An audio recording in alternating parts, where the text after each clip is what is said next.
Howdy, this is the Czar's Tailor, and I'm going to show you how I make a Bashlyk. This is a piece of wool I picked up from a secondhand store for like $2. It's like, I want to say it's 4 feet by 3 or 4 feet. And I'm going to set down the other Bashlyk on it that I've made, just as a template of design. Give me 1 second.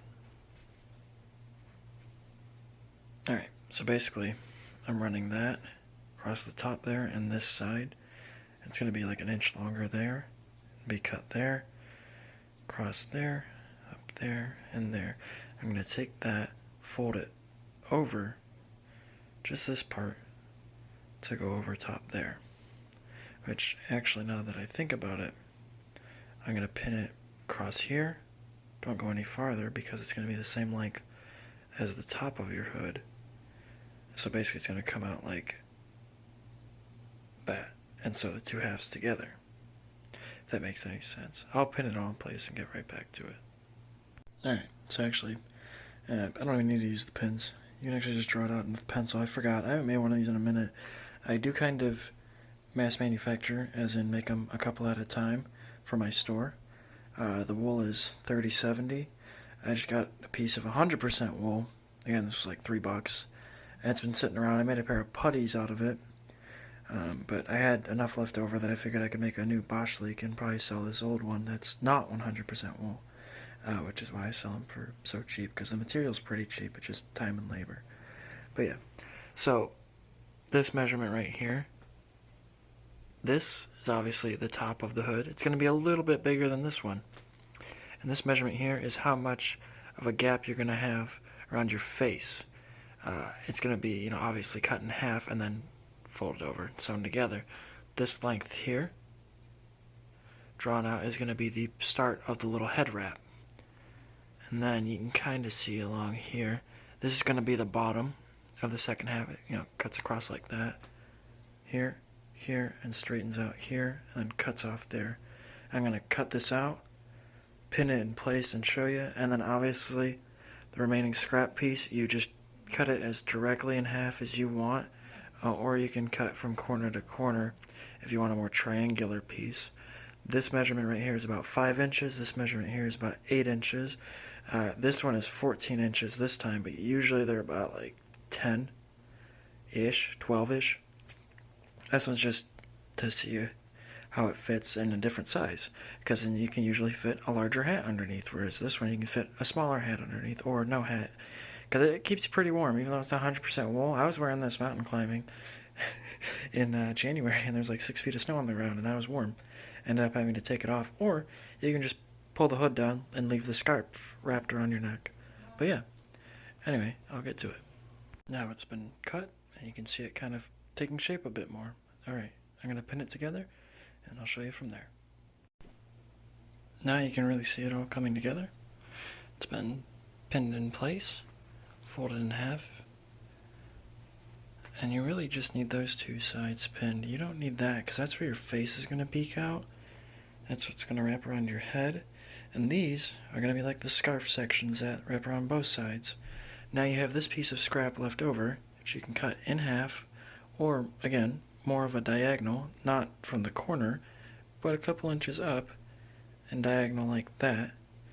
And then that side and that side will fit onto the ends of this here.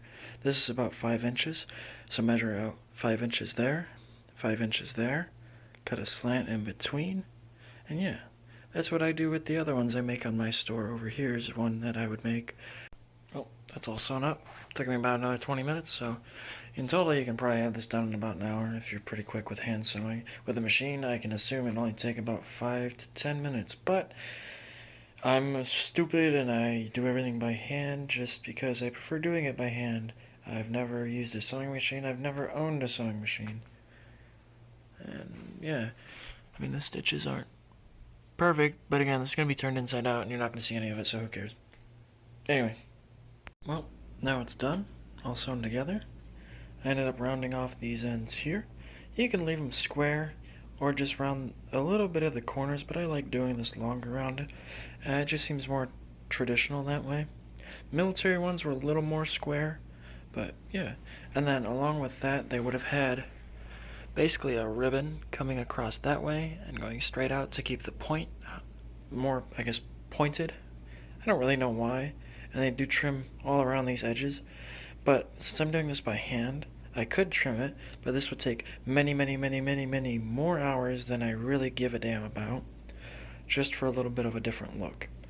Whereas these ones, without the trim, I can mass manufacture in about an hour, hour and a quarter, and make them cheap for you guys. About $30, I believe they are, 35. But yeah, again, the ones I make are, I believe it's 80% wool, 20% nylon or something, polyester or something. But yeah, I can make a couple of these at a time per weekend. And yeah, I have a shelf of a couple of them right now if you're interested. I have them on my store. Anyway, let's put this on and I'll show you how it's worn. Right now, I need to turn it inside out. I'll get an outfit together and throw this on. So you're going to obviously put the hood over you. 2 flaps. Wrap one over first, then the other. Like so. Wrap it around. And wrap it around again. You can tie it, or you can just tuck them in like that. Either way, it works pretty good. Like so. And now you're really fucking warm. And you can obviously pull this up and out as much as you want, but it gives you that unique side profile like you're living as a peasant in Russia and it's awful. So, with putting the Bashlyk on over a hat like this pure Russian field cap I made, probably 3 years ago now, take your hood, obviously just like before. It's going to kind of flatten on the top like that, and then just wrap it again. And now, you have your field cap on underneath. Do it like that. Yeah. Alright. And I'll do it with one more hat, just as an example. So with this one, again, same as before. Some of the more traditional Bashlyks like this actually were made quite a bit larger. Sometimes they were worn in the summer. Obviously not made out of wool, like a linen or muslin. And they're usually white or black even. I don't really know why they'd be in black, but I've seen some traditional ones made in a black, and even red, which was more of a color to show value, because red was expensive, or red dye was. Anyway, this one is a lot easier. Just goes right over it. And it's just a bit bigger than the one I showed before. But yeah, that's how you wear a Bashlyk with a hat. Obviously, to take it off, just pull these flaps out, and you can wear it tied across your chest like this, and then tie it on the back. Usually I see guys, at least during World War I, just tied across the back like this, not so much across the front, but you can have it hold whatever you want. Actually, I'll show you. Like a pistol. And of course the ramrod flies out. But yeah, as an example, you know, your pistol, knife, whatever the hell else you want. These, I don't really know when they were starting to be worn. It's really hard to tell, especially in the military. It seems like they're around the early 1800s, maybe mid 1800s. You can see them in the Crimean War, obviously in the like wars in the Caucasus areas. There's a Turkish War, Crimean War, 1854. They had Bashlyks. There's some surviving examples that look pretty damn similar to this one, just with a white trim around it, or a tan trim. And then, I don't know, because it seems like obviously non-military people wore them, especially the Cossacks and the fur traders going into Siberia. I don't know much if they were worn in Alaska. I know they were obviously around when the Russians were in Alaska. But yeah, it's perfect in the cold weather. You can see in one of my mountaineering videos I've worn it summiting pretty much Mount Washington.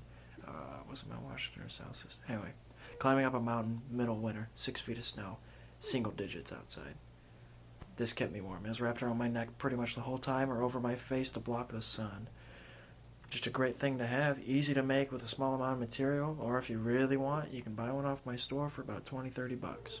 Anyway, thank you for watching. This has been my video on how to make a Bashlyk and how to wear a Bashlyk. Spokojnej noci.